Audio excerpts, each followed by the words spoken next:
Sasamahan kita.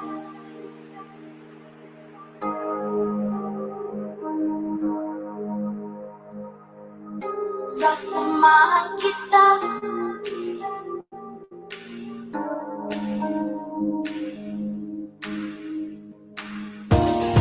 Mimithi, inaasam, pangarap na walang hanggan. Bawat ngiti, nagniningning, magsisilbing liwanag sa dilim. Natatanaw mo ba? Maaabot mo ba? Tanong sa bawat bukas, masasagot mo na. Mahaba man ang daan, madami man niyang hadlang, huwag kang mag-alala, sasamahan kita. Buksan ang kinabukasan, tuklasin ang kayamanan ng puso, nangangarap. Bawat hakbang patungo sa pangarap. Pangarap. Pangarap. Pangarap.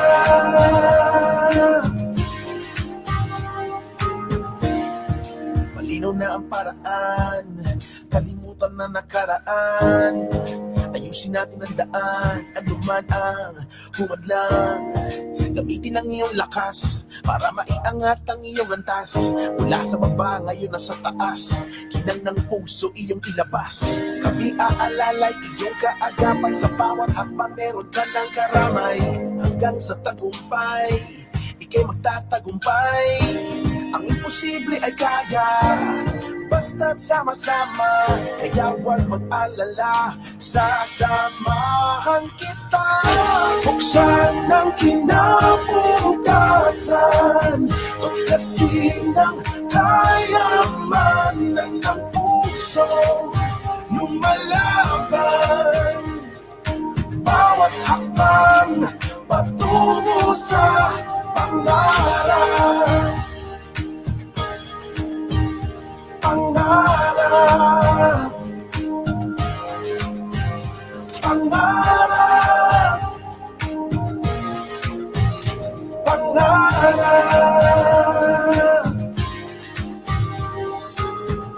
Sasamahan kita, huwag kang mag-alala. Sasamahan kita, di ka na mawawala. Sasamahan kita, meron ka ng kasangga. Sasamahan kita, di ka na mag-iisa. Sasamahan kita, huwag kang mag-alala. Sasamahan kita, di ka na mawawala. Sasamahan kita, meron ka ng kasangga. Sasamahan kita, di ka na mag-iisa. Buksan ang kinabukasan, tuklasin ang kayamanan ng puso, lumalaban. Bawat hakbang patungo sa pangarap. Buksan ang kinabukasan, tuklasin ang kayamanan ng puso, lumalaban. Bawat hakbang patungo sa pangarap. Pangarap. Pangarap. Pangarap. Sasamahan kita.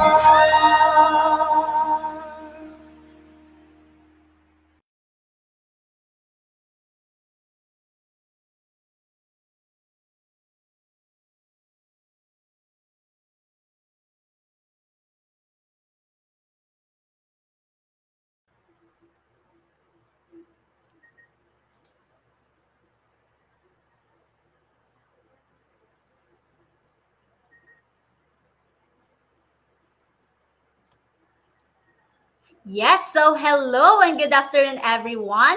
I hope you're safe and healthy. Okay.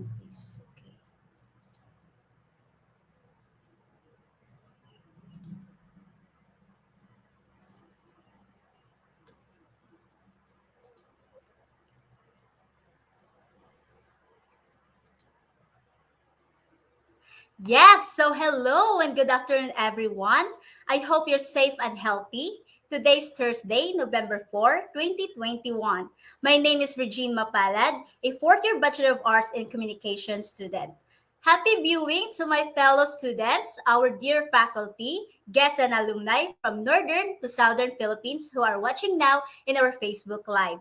But before we start, we are requesting you to please share our broadcast using the button on your screens for us to reach more audiences in today's session. And please don't forget to sign the attendance form. Link is in the caption. And later on, please feel free to ask our speaker by posting your questions in the comments section. The title of our webinar today is What is SEO and Why It Matters? This is in partnership with Logic Based Interactive. So, to tell us about what SEO is, let me introduce to you our speaker. Our speaker is a graduate of Information Systems from a state university in Iligan City. She has gone through a variety of job roles in the digital world of work, such as being a virtual assistant for Kindle Publishing, social media marketer for Silver Edge Media Services, and freelance work in the field of SEO and Google Ads. At present, she is a digital marketing officer at Logic Based Interactive. Ladies and gentlemen, let us all welcome Miss Janine Tapire. Let's give her a virtual round of applause. Thank you for that, Regine. It's an honor for me to be here. So, in today's presentation, I'll be discussing what is SEO and why it matters. So, feel free to ask me questions in the comment section so that we can cater that later. So, this is where I'm gonna lay out the very basic fundamentals of everything. So in this webinar, I want you to walk out through some of the systems relative to SEO and how we get organic traffic from search. So before I start, I just want to introduce our company, Logic Based Interactive. It is a organization that offers quality web design, web development, and we also create mobile applications for our clients from Australia and also from United States. We also cater local clients from Philippines. So what is SEO? SEO stand as search engine optimization. So it is a process of optimizing your website with the goal of improving your rankings in the search results and getting more organic traffic. So let's say you have this like website and then you don't know how to start. So I'm going to tackle that here. So there are several different search engines out there like Bing, Yahoo, and Yandex. But 90% of that searches are done on Google. So that's usually what we're talking about when we say like search engines. And basically, engines just go out and like find the web to find pages and index them in their own catalog. So Google is very similar to when you have like a book and then at the end, look at my example here. At the end of the book, it tells you where everything was talked about and the locations, just like this. There are these keywords and then what pages are there. You can find them. So, let's take a look here. So a person is searching for WordPress themes, and it is a typical search result. So you can see three results of ads. So this is PPC. I know you heard this since you also heard SEO. PPC is you pay Google to let your website be seen as the first in the first page. And also, SEO is organic results, meaning it is free advertising. You optimize your website for Google to let your website present a relevant search for the searcher.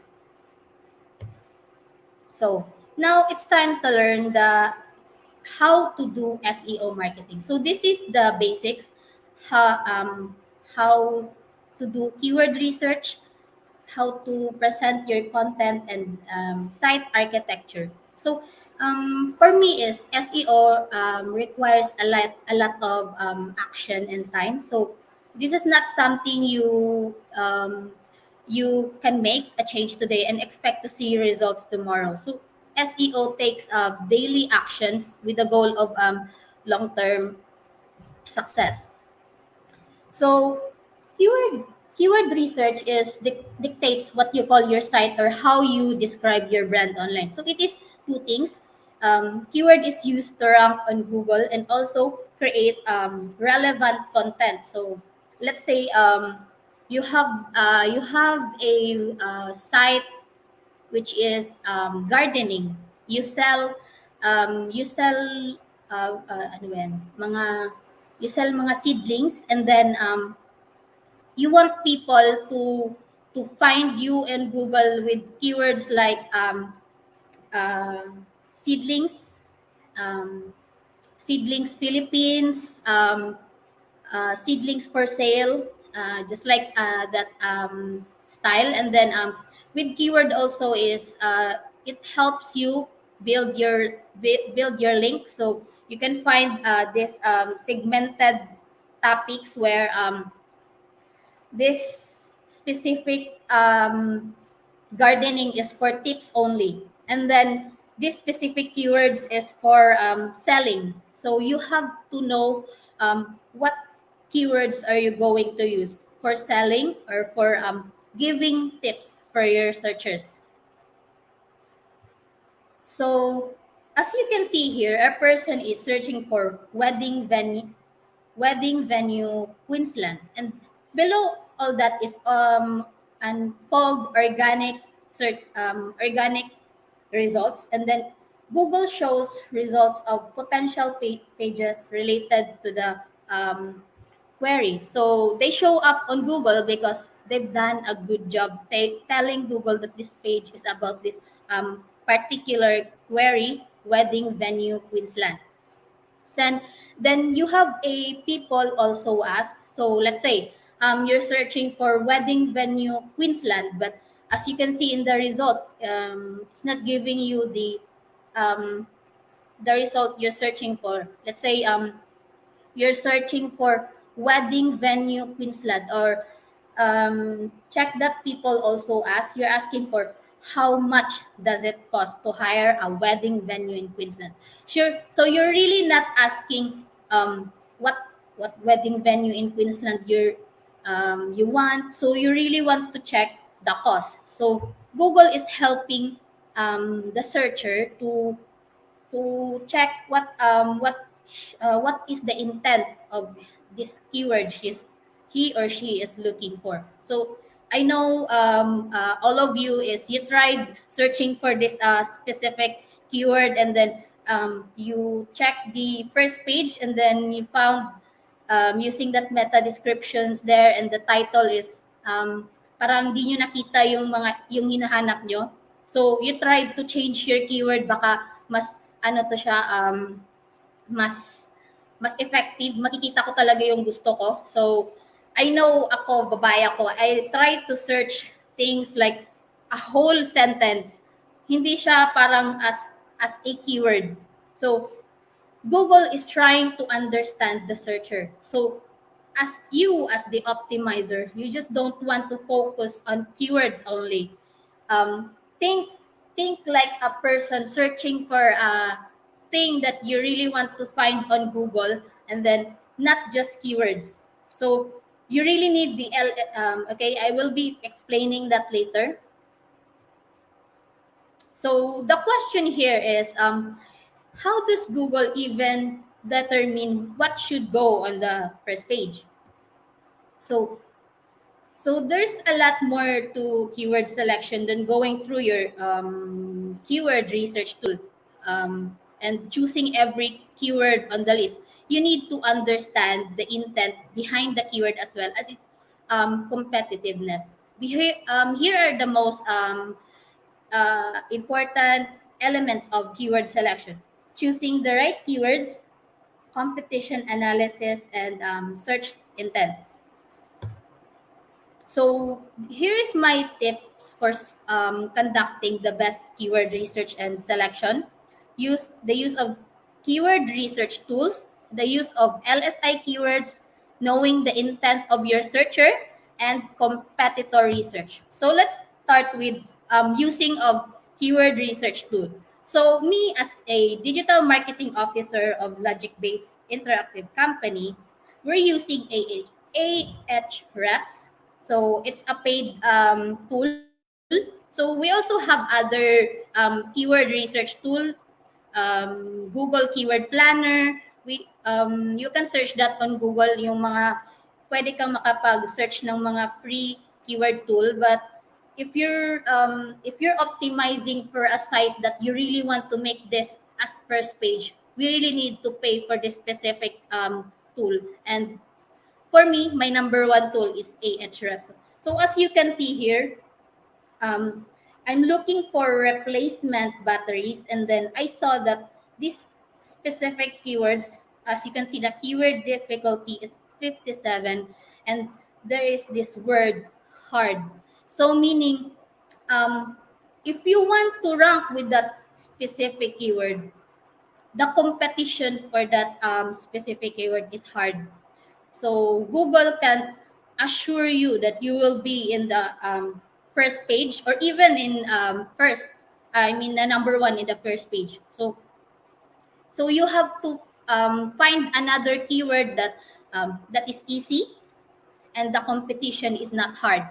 So you also have to check also that let's say yung volume nitong specific na average monthly search for this specific keyword is 450 monthly, and then yung competition niya is hard. So it's really not going to work with your site if you're going to use that specific keyword. So you have to find another keyword na my tips for this is not really hard. I can say that parang mga medium or easy.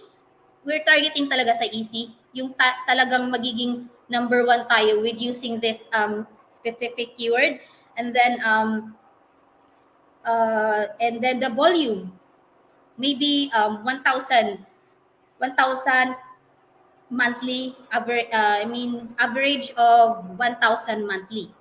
And then the clicks would be like the sample here is 342. So I hope na may nakuha kayo doon sa sinabi ko na in checking a specific keyword, you have to target easy keywords, and then high average monthly volume searches and also clicks. So Ahrefs will help you with that. So ano yung mga dapat na mga keywords na gagamitin mo, and then yung mga keywords na easy pero maraming searches. So you can't really do the best keyword research without tools to help you, just like what I'm presenting to you, Ahrefs. You can try Uber suggest. So for you to check insights, the competition, and para madali mong ma-check kung ano yung mga gagamitin mo na keywords. So next is the use of LSI keywords. So to make this simple, LSI keyword is like parang synonyms ng focus keywords mo. Yung kanina na pinesent ko is that would be called focus keywords, and then LSI keywords are like synonyms, not really same yung keyword, but the thought is there. So this is a great way to learn like the future of keyword research because recently Google's algorithm changed. Dati kasi yung matagal na akong SEO, mga keywords talaga na like COVID vaccine, yung mga COVID-19 will really help you rank. But since marami na tayong competitors, we really need to upgrade that. And also, so Google also changed the algorithm na mas gusto pa niyang makita yung mga hindi masyadong sinesearch na mga keywords pero mas nagbibigay ng quality for the searcher.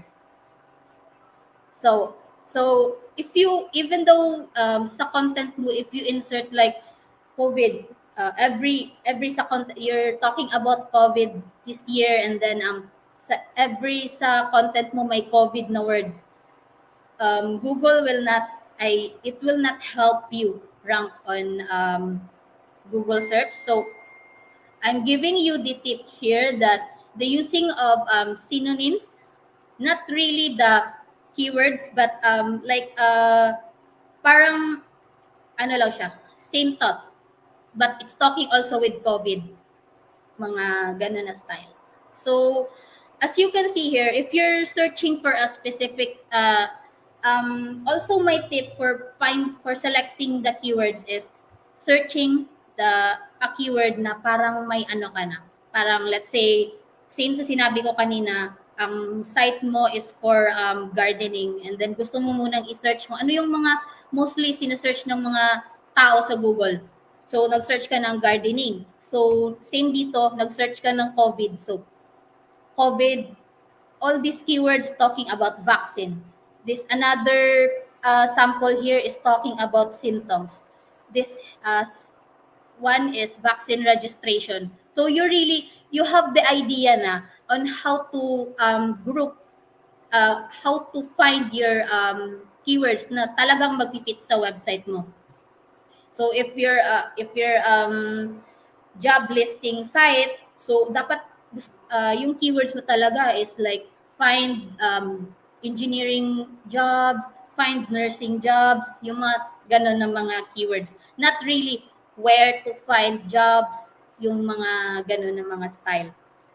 So same with COVID. So you can segment all the keywords na this keywords is for symptoms only. So symptoms, COVID-19 symptoms, COVID-19 diseases, or ano yung mga closely related na mga keywords for that, and vaccine registration, vaccine, yung mga ganun, ano pa, where to get your vaccine, mga vaccine side effects.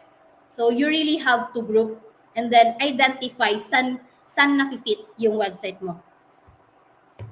So same with here. Ito yung pag sa search mo pa lang sa keyword.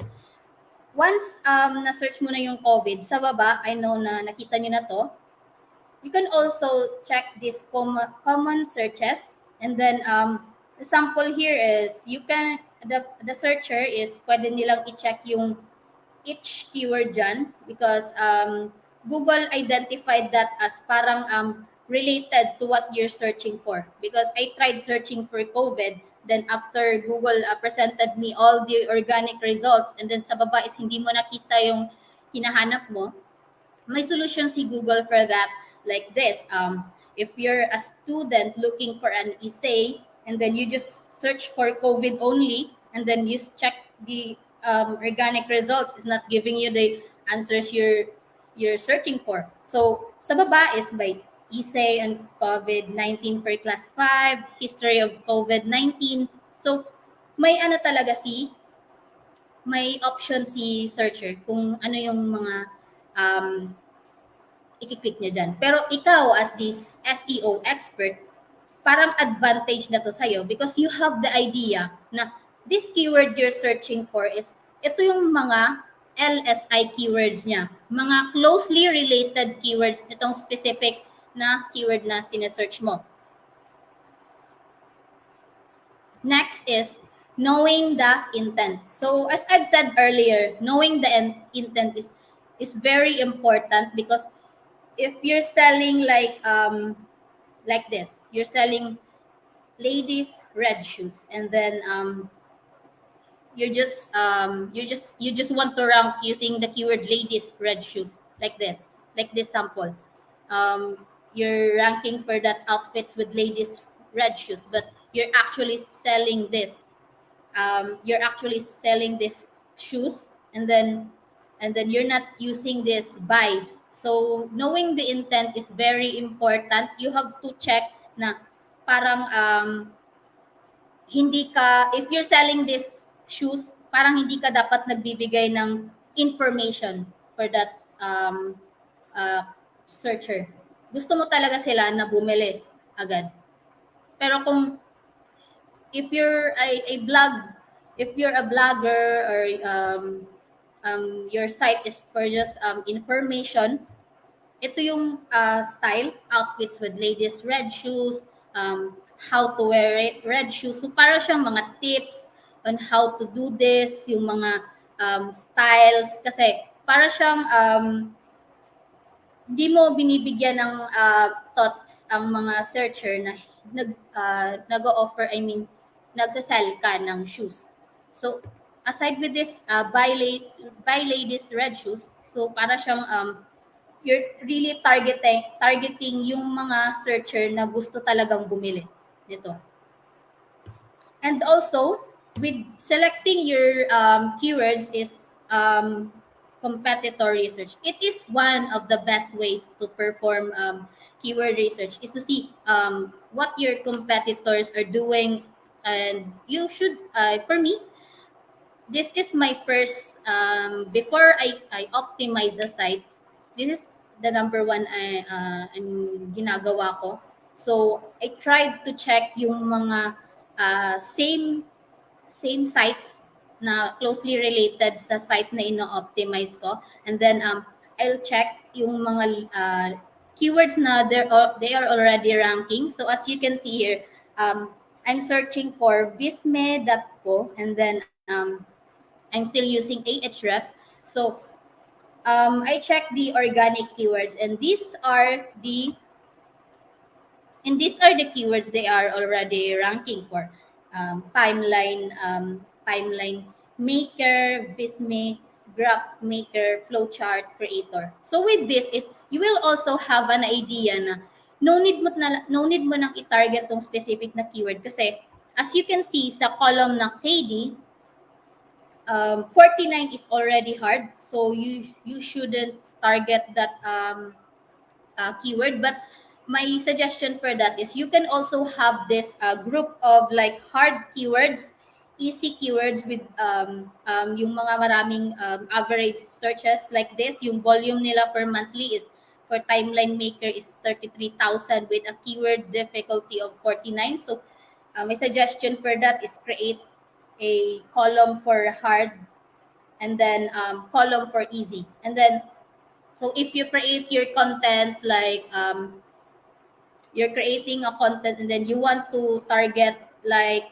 Visme, so you can try to insert timeline maker to your content para parang may ano siya, may supporting na keyword with your focus keyword. So competitor research is very important, because if, okay, let's say your competitor is already ranking in Google, and you really want to be number one sa Google search. So you just go into your keyword research tool, input their URL, just like what I've given you example here, and then see what keywords they are already using para ma-identify mo yung keyword gap, kung ano yung mga dapat mong i-avoid ng mga keywords at ano yung dapat mong i-target. Since babalik ko yung sinabi ko kanina sa keyword research tool na tip ko, na you have to target yung maraming searches, yung mga maraming average of monthly searches, marami siya. Let's 33,000 is okay, 16, 62 is okay, 17, but we don't want to target keywords na hard or 49 pataas. May 49 pataas na mga keyword difficulty is really hard, If you're lucky siguro, pwede kang mag-rank dyan, pero maybe top 10 ka lang or second page ka. So, my suggestion is find those mga easy na mga keywords. 30 below would be okay. 40 to 49, medyo medium siya. Pwede pa rin. Pero my suggestion is 30 below, but dapat marami siyang average monthly searches. So next, so do you have a question here sa keyword tips of selecting the best keywords? Please put your comments sa ano namin sa live so that we can we can cater that later. So I'm going to proceed to content, the elements of content. So, content is I know that alam nyo to na content is a vital part of SEO because parang it's a vehicle you use to reach and like engage your audiences. So, it's like knowing your angle and crafting content that fits is essential. So, same nung example ko kanina, for instance, if you have this gardening, yung parang place for place na gumagawa ka ng seedlings tapos sinesell mo sa mga bumibili. So, para sa akin, para mag-increase yung traffic nyo is you might want to like publish blogs or series of blogs talking about like mga specific na sa mga seedlings, choosing the right species of plants, like growing tips, and then at the end of your content is may siya doon, grabbing na thought na parang aside with your giving them tips is parang binibigyan mo sila ng idea to buy seedlings sa'yo. So parang you're able parang nakapag-build ka ng relationship with that prospect. Prospect is para siyang potential lead mo na bumili sa seedlings na sinisell mo. And then okay, let's say last month this specific searcher nag-search siya about gardening tips, and then also nakita niya yung site mo because you're already ranking for that specific na keyword, gardening tips, and you're number 1, let's say lang. And then na-search niya, na-check niya yung gardening tips mo doon, and then nagustuhan niya yung content mo. So next month is parang may idea na siya na kung gusto niya bumili ng seedlings, kailangan niyang bumalik sa site mo to buy it. So ganyan yung importance talaga ng content. So the elements of content is quality. So quality is you really need to create a content na nagbibigay ng quality for your searcher. Not just like you just doing like you really want to rank for this specific keyword, so kaya sa content mo ang dami mo nang nilagay like gardening tips, gardening gardening ideas, tapos Google find it like spammy. So we really don't want to do that. So you really have to focus on your audience. You have to give quality content for them para babalik-balikan nila yung site mo, and finally pwede silang mag-convert sa site mo if you're selling like seedlings. And intent. Yes, so intent is very important. You have to identify talaga yung intent ng searcher mo. Kasi let's say yung title ng blog mo is talking about tips, pero sa baba is you're selling na yung mga type ng mga plants na ino-offer mo. So parang as a searcher, para siyang di nagbigay ng quality para sa akin. Kasi we really don't want na pag may searcher na pumunta sa site mo, nabasa niya yung content, tapos mga 1 to 3 seconds is nag-close siya kasi di niya nakita yung kinahanap niya na um, content. So Google notes that na basta malaki yung bounce rate is like a percentage of people visiting your page then leaving. So pag malaki yung bounce rate mo, let's say bounce rate mo is 80%, Google will think na di nila gusto yung content mo. But mga kung below 50%, so meaning you're giving quality sa mga customer mo. You really targeted their intent. So you're really answering their questions. Ganyan. You have to identify talaga yung intent ni customer, ni searcher.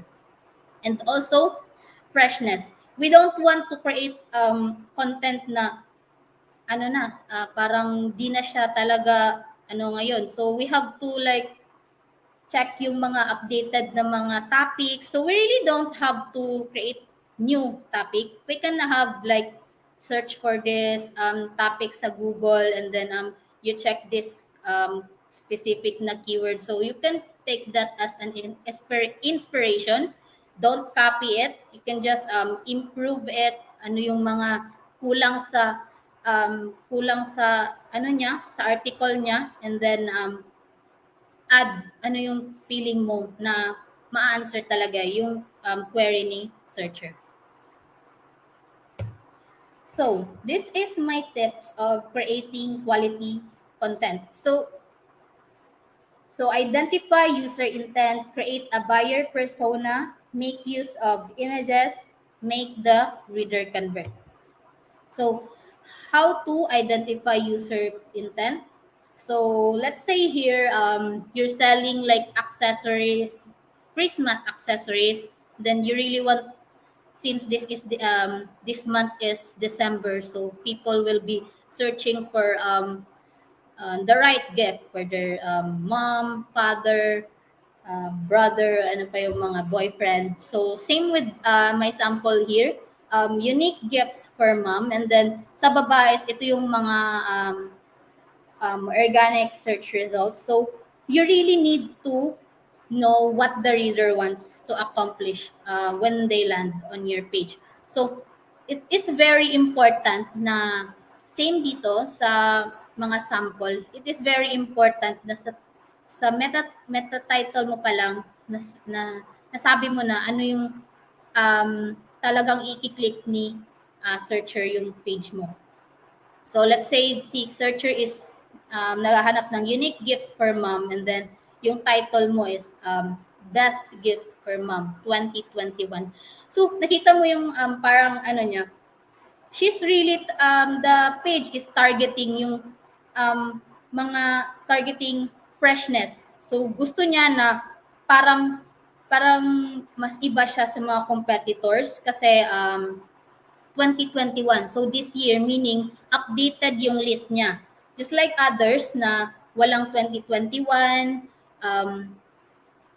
actually same lang naman sila, may meaningful, unique gifts, best gifts. So nasa searcher na kung ano talaga yung pipiliin niya dyan. So let's say si Google is checking this specific searcher na nag-check siya na unique gifts for mom, and then ang pinili niya is 61 best gifts. So Google will take that as parang first impression pa lang is maganda yung meta title mo at saka yung meta description. Meta title is this. Ito, 61 best gifts for mom 2021. And then ang meta description is 61 meaningful gift ideas for the mom, kasi yung ganon.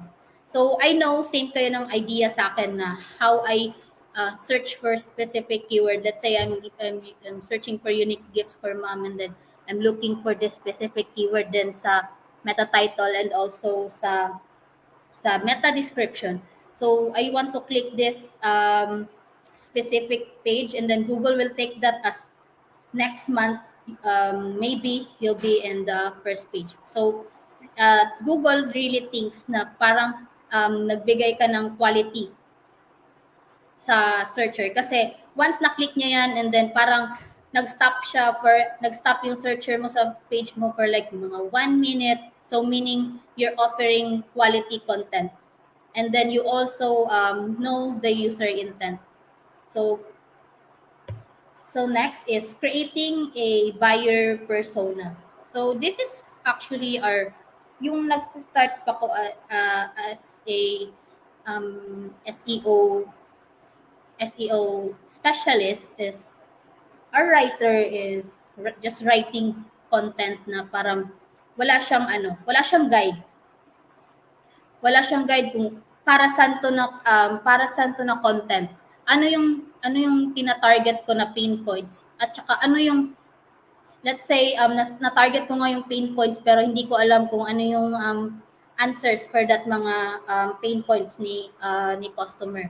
So mostly yung mga ito talaga yung pinaka common mistakes as a as a beginner sa SEO, na you have to like create a buyer persona. Parang ano lang, gusto mo lang for this one searcher, lalaki siya, and then ito yung mga pain points niya.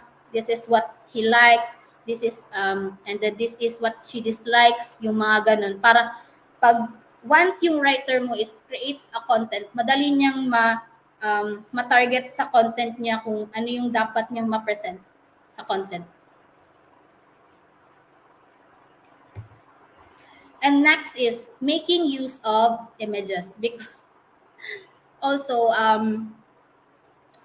in creating a content, we really need to put like an images kasi parang masakit sa ulo yung palagi na lang tayo like basa ng basa. Wala tayong nakikita. Just like sa books kasi ako minsan is I really want to search just like ganyan lang, mga flip lang sa book to check lang yung mga images. I'm not really reading that book. I just want to check the pictures, yung mga ganun. So in creating an article, a blog, images is very important. Just put your you just make header images just like this. So the title is talking about wildest, weirdest, and most delicious recipes of the year. So as you can see here, sa title niya pa lang is parang may gusto na siyang binibigay na message na ito yung mga snapshots ng mga wildest, weirdest, and mga delicious na recipes of this year.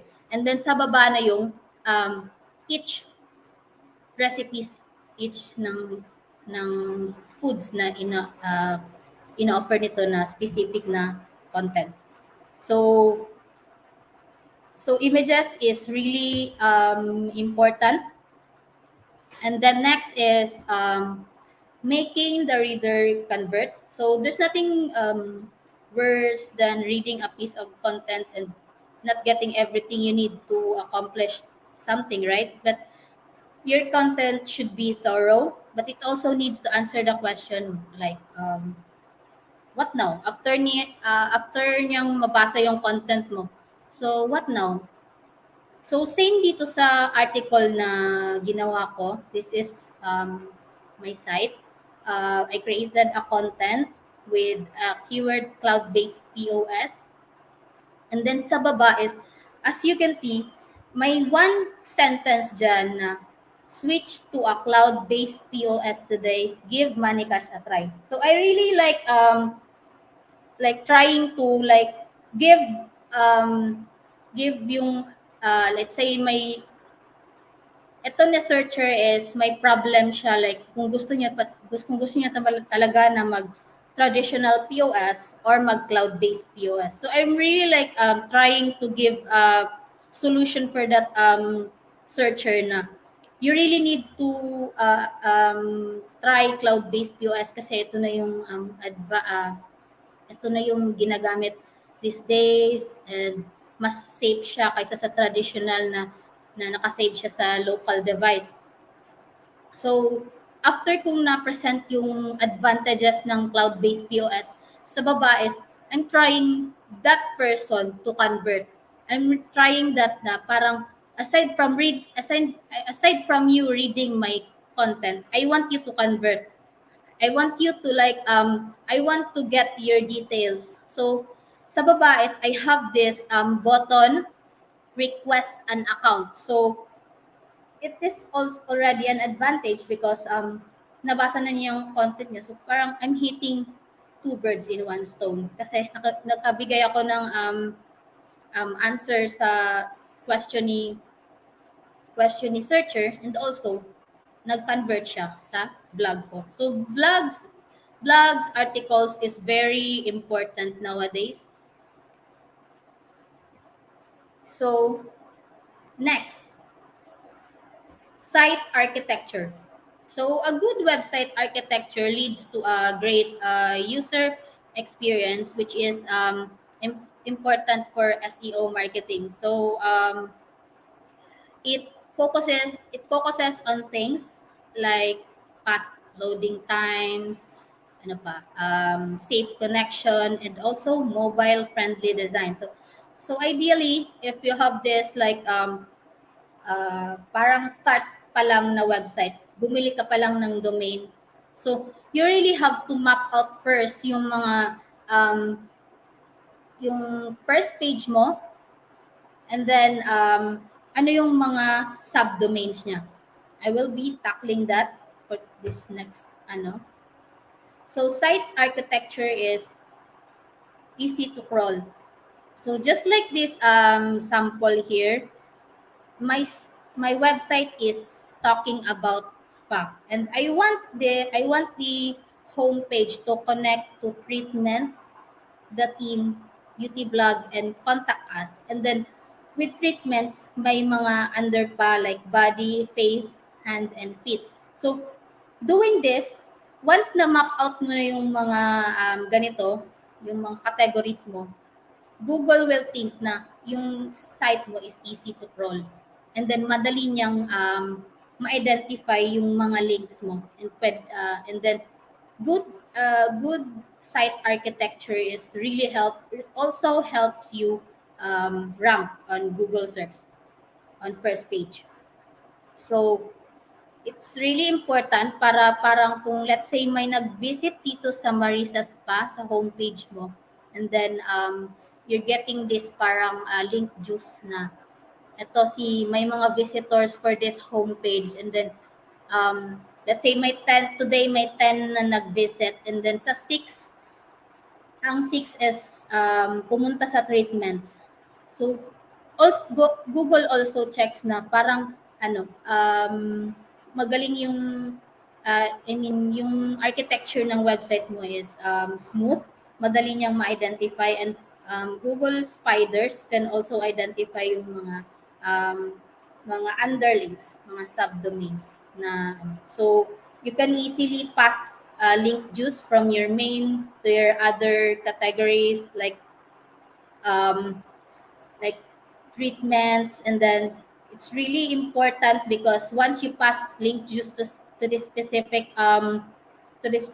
page, it really helps you rank sa Google search. Next is duplicate content. So we really have to avoid duplicate content even with our own site.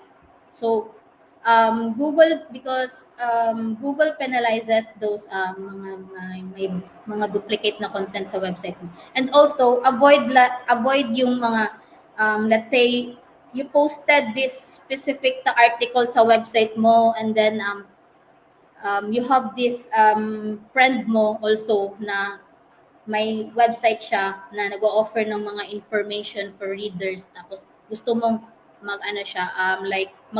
mag-backlink papunta sa sa site mo, but same content. Google will check kung saan yung let's say na index na ni Google yung page mo, but another is yung website ng friend mo is na-check niya na parang same lang ng content, walang magkaiba. So Google will penalize that and may think na parang hindi mo sinusunod yung rules nila. So let's say you're already ranking for that specific page, and then na-check niya na nag-send, I mean, may duplicate content ka to another website. So, expect na talagang bababa ka sa rankings mo. So, you have to make sure that na wala kang duplicate na content. Pwede ka naman actually like parang i-repost mo yung content mo, but pwede mo siyang ano ba yung term dyan? Yung parang may mga inad ka or may mga tinanggal ka na mga ideas. Same lang siya ng thought, but different yung choice ng words, yung ganun. Parang nag-rephrase ka. Yan yung parang nag-rephrase ka. Ito yung sa whole page mo, you're talking talaga yung full details about this specific na topic, and then sa friend mo is you just want lang parang introduction lang sa i-offer mo na solution sa website mo. So you nag-create ka dito ng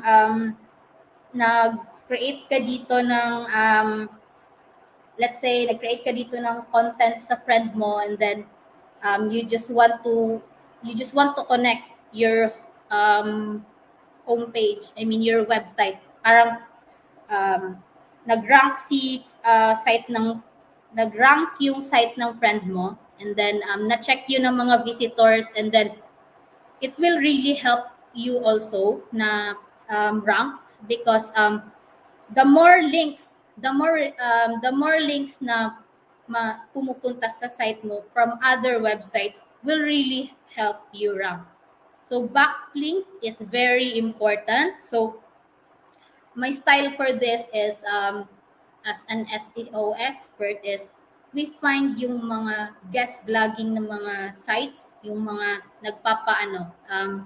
nag-a-accept ng mga free blogs. Like magre-register ka lang dyan, and then once you registered your account, and then nag-create ka ng content, and then kinonect mo lang yung, let's say may nilagay ka lang na link from this site to your own website, it will really help you rank sa Google. The more links, the more higher na magra-rank ka. So, it's very important to build links, lalo na sa SEO, because it will really help you to be on the first page, not first page, but also rank in number 1. Next is mobile friendliness. I know may mga nag-check kayo ng specific na mga articles, and then na-check nyo is ganito yung style sa left side. Ito yung sample ng not responsive, meaning kailangan mo pang i-max yung ano ba yan? Na-turn dyan. Para mabasa mo yung content na ino-offer ng site na to. Though maganda yung ino-offer niya na content, quality yung content na ino-offer niya, but hindi siya mobile friendly. So we have to optimize our site na mobile friendly siya, kasi lately also nagbago din yung algorithm ni Google. Dati is desktop first indexing, but now is mas inuuna niya chine-check if mobile friendly yung site mo. So if you have a developer, so they really have to optimize for desktops, optimize for tablets, and optimize for cell phones. So we really don't want to present something like this na parang maliit na version ng desktop view. So just like sa right side is para talaga siyang created for mobile app users. So we really need to optimize the mobile app, because lately kasi nga yung sinabi ko is mobile first indexing na yung Google ngayon. So they're checking kahit anong ganda ng desktop design mo, yung quality content, but if your mobile app, I mean your mobile view is not friendly. So, ano talaga siya, magsasuffer siya. And then next is page speed. Okay. So also this is really important also. You have to also optimize page speed. So as you can see here, nag-try ako ng insights sa mobile app. I mean sa mobile and then sa desktop. So sa mobile, yung Lazada is ano siya, 25% yung page speed niya. So, kailangan talaga yung i-optimize para mas madali. And then, I tried the desktop also. Medyo, ano siya, medyo, ano ba yan? Medyo mahina din siya, pero we're really targeting like 80 to 100%. So Google will think na it is optimized for page speed. And then also, next is HTTPS and SSL. So I know na may na ano na kayo, na visit ng mga site like HTTP, this site is not secure, yung mga ganun ng mga um, ano ba yan, mga notice, but actually sila lang yung mga websites na hindi wala pang nabili na SSL. Kasi yung SSL is binibili yan and then it also expires. So may ano siya, may limit. Let's say bumili ka ng SSL for 1 year. After 1 year, magiging HTTP siya ulit. So Google really takes this as important na pag HTTPS din yung website mo, will also think na trusted yung site mo kasi yung mga visitor is also protected. So because for now is marami ng mga spams, marami ng mga ano mga fake accounts, yung mga ganun na mga ginagawa, lalo na sa mga GCash, yung mga ganun. So, security and safety is really important as sa ranking factors ng Google. If Google thinks your site is spammy, just like this, sa example ko dito, HTTP lang siya. So, it's not going to give you the first page ranking. So if you're targeting the first page ranking, so you have to buy a domain with an SSL. Just like this sample here sa lazada.com.ph, secured yung site nila and so meaning Google will really rank that. So it's one of the yung mga things na chine-check ni Google before kanya i-add as sa first page sa Google search. So, ito yung mga site architecture, ito yung mga best practices na you need to take note. I'll go back. Easy to crawl, you have to identify ano yung mga main categories under to a specific na homepage and then sa treatments, ano yung mga pages na under that specific na treatments para madaling ma-identify, madaling ma-crawl ni Google na yung relevancy ng ano mo, ng site mo. Kung let's say sa Marisa Spa is the team, yung mga body, face, and hand and feet is under siya sa beauty blog. So parang si Google, yung spider crawling ng Google is will really think na hindi siya relevant sa beauty blog. And then next is duplicate content.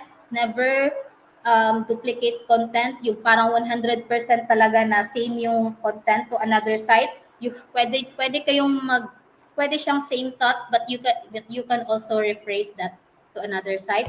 Mobile friendliness, you have to optimize your site to any devices, website, how it looks to your website, how it looks to tablets, and also how it looks sa mobile. So your developer should do this kung ano yung mga dapat na ano. And also as an SEO expert, ikaw talaga yung magpa-plan kung ano yung design na gusto mo for the mobile, and then for the tablet. So nasa iyo lahat talaga ang planning on how to create an SEO friendly na website. And then next is the developer also need to optimize this page speed because let's say marami siyang CSS doon na di na niya kailangan, or parang ano na siya, may mga kailangan niyang i-shortcut to na specific na mga codes, yung mga JRender na mga codes. So nasa developer na rin yan, but you also need to identify na pag nag-check ka ng page speed insights and you're the SEO expert, you have to check ano yung mga problems na pwede mong isabi sa developer nyo. And next is ito, HTTPS. So you have to pay SSL para maging secured yung domain. Kasi Google optimizes, I mean ito na yung bagong algorithm niya. Dati is may mga nagra-rank na HTTP lang, but ngayon is na-optimize na nila ngayon na dapat HTTPS talaga yung website mo. So putting it all together, so keyword research and selection. So having the right keywords on your website is the main way Google figures out what the site is about. So it will really help you ano talaga yung brand na gusto mo to this specific site, and how you build links. And then again, I'm suggesting na if gusto nyo ng free keyword tool, kasi marami naman talaga sa Google ng mga free, but may limit siya, pwede nyo matry yung Google Keyword Planner, yung Ahrefs, kanina paid talaga yun eh. Pero if yung company nyo will pay for that, advantage talaga siya. So make sure you don't force them where they don't belong, and remember, creating quality content is very important. So yung ano ko dati, yung bago pa lang ako sa SEO, hindi ko pa alam yung quality content kasi as a beginner, I know na medyo di mo pa talaga alam on how to like optimize a website. Yung ginawa ko dati is like I'm spamming keywords. I'm thinking na gusto ko din itong site is maging first page but also number 1. So I'm spamming the keywords na possible siyang mag-rank, but no. I checked this Insights Monthly na talagang di siya naging number 1, nasa second page pa rin siya kasi I checked yung optimization ko. Naging spammy yung content kasi I'm not using yung LSI keywords, yung mga synonyms ng mga synonyms ng specific na keyword na to. So let's say sa COVID lang, and yung content mo is talking about symptoms pero wala kang symptoms na keywords. So you really have to take that na ano. So my suggestion for keyword selection is you have to add like one focus keyword. You're really focusing that keyword para siyang mother of all your keywords na search. And then search ka ng mga LSI keywords, yung mga perfect synonyms nitong specific na keyword na to, and then gamitin mo sa whole content mo. So para hindi siya maging spammy, and then parang nata-target mo yung mga other searches ng mga nagsa-search sa Google. Next is the site architecture, yung ganon. So you really have to focus also on your design and functionality because kahit you're really targeting lang na gusto mo talaga content lang about, but functionality is also important. It is also one of the na magra-rank ka talaga sa Google. And if users can't easily navigate your site, kanina same yung sa Marisa Spa, na yun yung pinaka perfect example na perfect na site architecture. So it also the page speed, you also need to optimize the page speed of your sites, and and yung sa HTTPS na ano. So, this is my tip for being a great SEO. So, you always have to think ano yung mga ano mo, is strategize mo, ano yung mga gagawin mo for this um, site, yung ganon. Ano yung mga keywords, i-segment mo yung mga keywords na gagamitin mo, ano yung mga links na gagamitin mo para magka-backlinks yung site mo, ano yung mga contents na gagawin mo, ano yung paano mo ita-target yung mga audience na gusto mong mag-visit sa website mo. And also, no. Yes, no, you have to know the intent of your searcher. Planning is how you plan this na strategize mo ng mga points. Let's say sa keywords, let's say nag-keyword research ka for like 1 day. So, you really take note this whole day na kailangan mong ma-identify yung mga keywords na gagamitin mo. Keywords, yung sinabi ko kanina, nandun na yung competitor research, yung kailangan makikita mo yung mga keywords na yung mga competitor mo na already ranking na, yung mga keywords na ranking na sila doon. And then next is what content are you gonna target para mabasa ng mga audiences mo, and then ano yung mga pain points nila na gusto mong i-answer, and then para mag-convert din sila with your content. And yes, next is execute. And next is be better at optimizing. My suggestion for this is me. I'm also like I think I'm still a beginner at SEO because I'm still learning, because yung sa Google is always silang nag-update ng algorithm. So kung nag-stop ka lang dyan sa idea mo na ito lang yung SEO, no, you have to upgrade your skill para ma-outrank mo din yung mga competitors mo. Kasi yung mga competitors mo din is nagre-research din sila kung ano yung mga next steps nila, ano yung mga kailangan nilang gawin para ma-outrank pa nila, para mas maparami pa nila yung leads nila, mas maparami pa nila yung bibili sa website nila. And also automate. Automate is you have to check, like, I don't know if you have heard Google Webmaster Tools. Like, try researching about Google Analytics and Google Search Console. Google Analytics will give you the idea of like the insights, the visits of your sites. So it will really give you insights ano yung mga kailangan mong i-improve sa SEO na nagawa mo for this specific website. And then sa Search Console, kung paano yung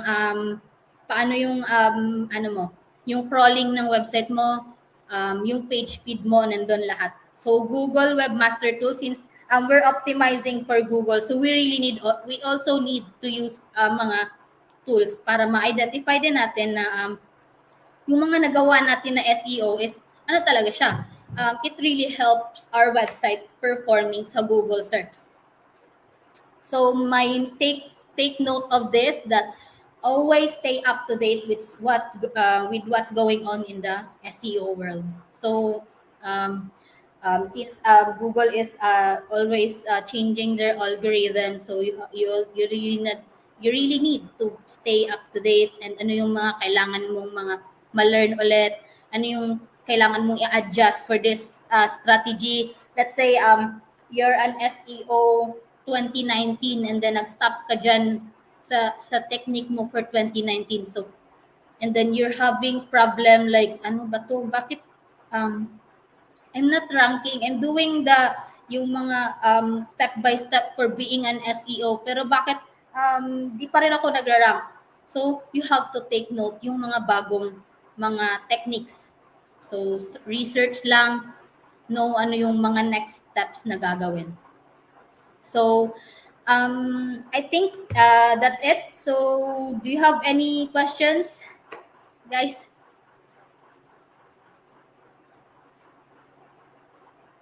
Okay, sorry. I'm sorry. So thank you for Mom Janine for sharing your knowledge about SEO. Your talk was full of insights that are highly useful, especially for us students, whether in the field of IT, communications, or business. And I am sure our viewers learned a lot from you. Now let's proceed to our question and answer portion. To our viewers, you can post your questions to our speaker in the comment section. So I think we have a question here from one of our viewers. What are the common mistakes in SEO and what we need to avoid? Um, Okay, I'm sorry, ma'am. I have to read it again. What are the common mistakes in SEO that we need to avoid? yeah, parang na-mention ko siya kanina. Yung as a beginner SEO is you're really thinking talaga na na you really want to rank for this specific na keyword. So nagiging spammy na yung content mo. But I really want to I really want to suggest na create a content na talagang magbibigay ng quality. Mag-answer talaga sa mga questions ng mga audiences mo. Yung mga targeted na mga readers mo.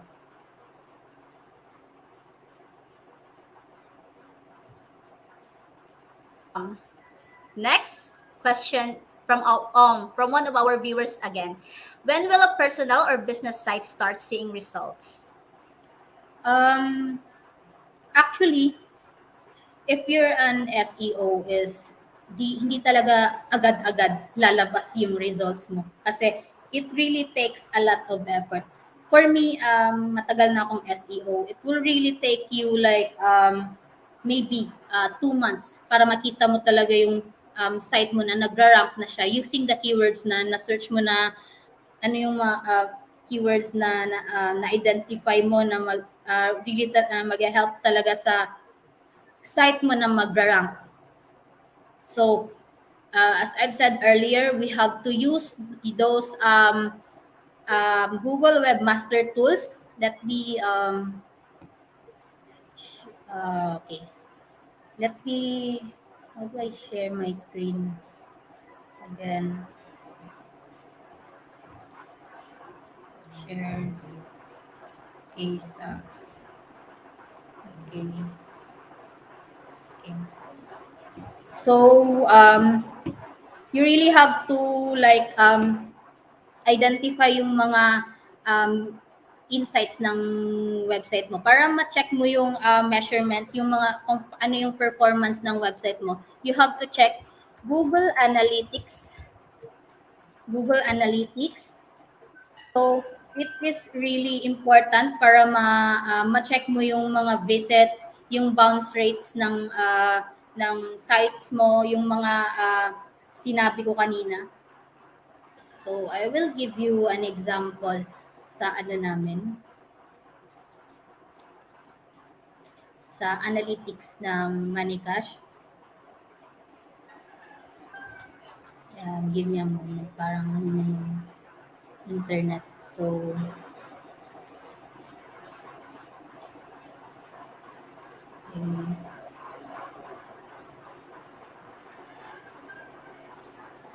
so you can check this later, Google Analytics and Google Search Console. So ito yung parang mukha ng Google Analytics. So you can check your ano yung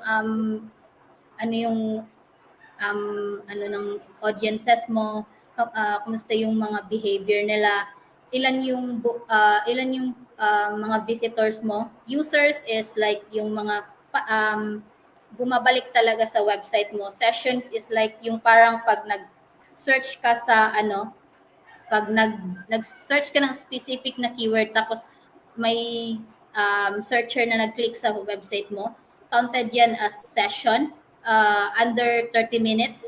So every under 30 minutes is counted siya as session even though kahit pumunta siya to another pages. Let's say nag-visit siya nag-search siya ng gardening tools and then na-click niya yung website mo and then after reading your content about gardening tools is pumunta siya doon sa mga services mo. So, under that span of 30 minutes, counted siya as session. Bounce rate, ito yung sinasabi ko kanina which is bounce rate ito yung rate ng ilan yung tao na nag-visit ng specific na page tapos nag-leave sila kaagad. So, itong bounce rate ko is no. So, you really have to optimize kung ano yung, you really have to check ano yung mga pages na na-check nila tapos nag-close agad sila. And then, ito yung session duration, yung average na tagal na nag-check yung user sa website. So, you can check this later. So, next, ano yung question? Okay, so we have a question from Christine Anwen Kabusog. How do you measure whether the SEO is working and how often do you optimize po? So, yes, ito yung pinaka-importante na you have to check, like yung since you're optimizing for organic results, so you also have to check yung mga organic na mga visits na nakukuha mo from your keywords na na-set up mo sa website mo. So, I'm giving you this example here, audience, and then I'm checking this overview, and then all users, maybe yung mga visitors mo is like from social media, from PPC. So, ang gusto lang natin ma-check as an SEO expert is yung organic na mga searches natin. So, we have to unclick that all users this, and then we have to check our organic traffic because we're an SEO expert. So, we just have to check our organic traffic, and then ito yung users is ito yung mga count ng mga bumabalik sa site mo. New users is also ito yung mga bago pa lang nakapag-visit sa store mo. So, you're asking how often do you optimize? You have to optimize like monthly. You really have to check your monthly performance.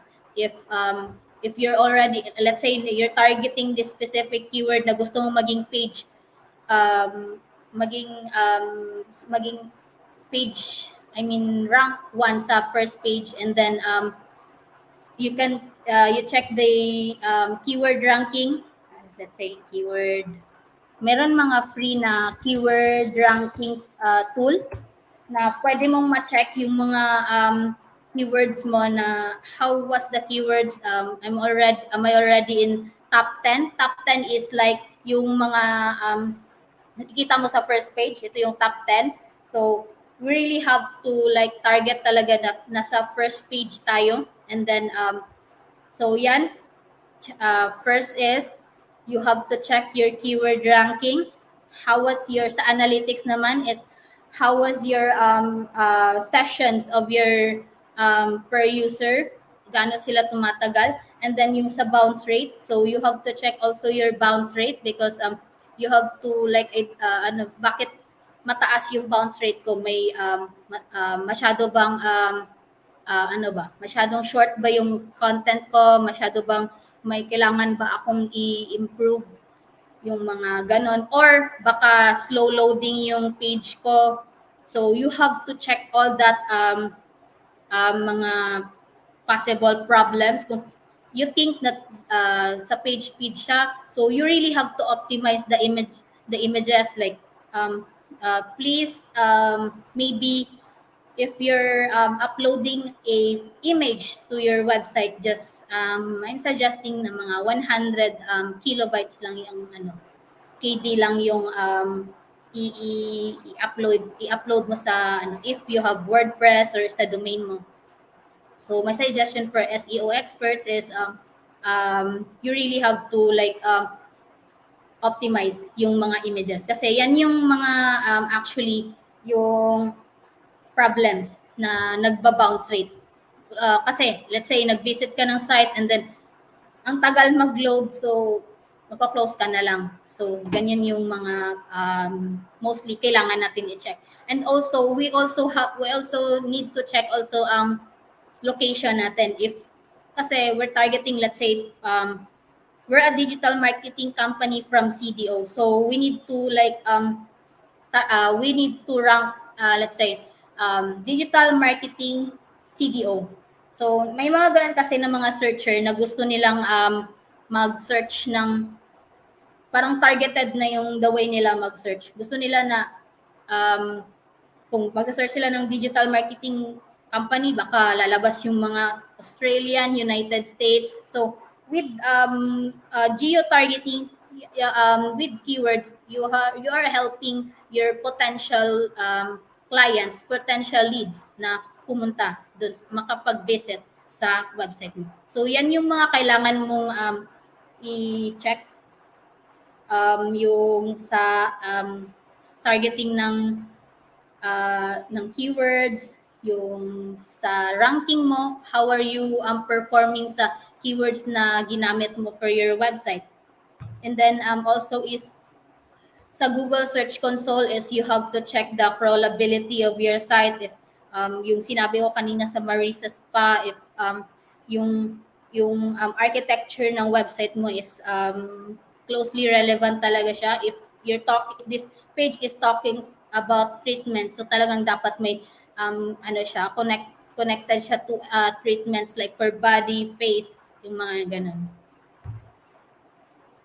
Next is, did I answer your question, Miss Christine?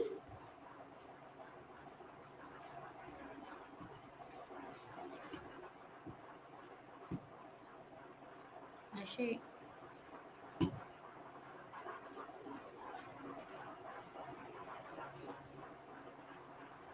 Okay, so I guess okay na siya sa okay na 'yan sa kay Ma'am Christine.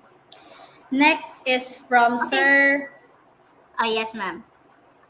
We have another question from Facebook. From Alvin Sigua Donato. As a website developer, do we need to add the keywords or other people will add it? Okay, so as a company, website developers will only focus on their design, how they design this specific website. If you have an SEO, because we have this like website developer. Next is the yung designer ng website. After ng designer ng website, kasi parang ano pa siya, wireframe.